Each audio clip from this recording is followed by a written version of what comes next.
Hi, my name is Sarais Abreu, and this is my video on standardized testing. In this chapter, I learned that there are different standardized tests that serve different purposes. There are 3 different ones discussed, which are achievement tests, aptitude tests, and intelligence tests. Achievement tests measure how much a student has learned throughout the year and if they're meeting the standards in place. Aptitude tests measure a child's natural ability to learn or do something, the skills acquired from learning something new. Intelligence tests measure a child's intellectual abilities. Reliability and validity are important when it comes to standardized tests because those tests are administered on a national and state level in order to obtain information about how students are progressing and if any important changes to the way education is provided needs to be made. I make connections to the information presented through my past experiences as a student myself. Throughout most of my school years, we were being prepared to take a test called the FCAT, which is now called the FSA, which stands for Florida Standards Assessments. And this test measures education gains and progress in English language arts, math, and end of course subjects such as Algebra 1 and geometry. SATs are also standardized tests that are used for admission into colleges, or in other words, classified as an entrance exam, which students normally take in their last year of high school.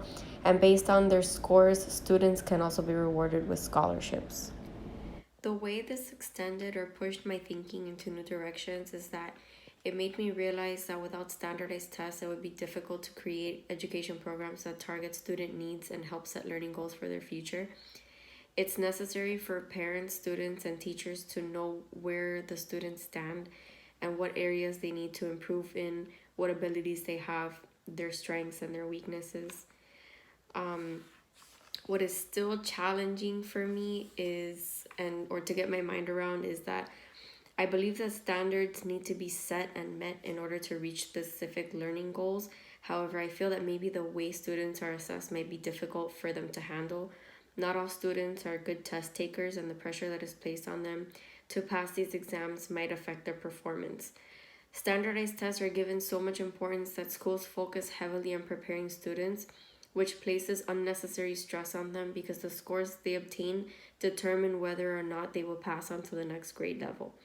This is my opinion on standardized testing, and I know that the methods of assessment will not change because a lot of time and effort has been put into the creation of these exams, and it would take years to figure out a different way to format the test to cater to the different ways of learning.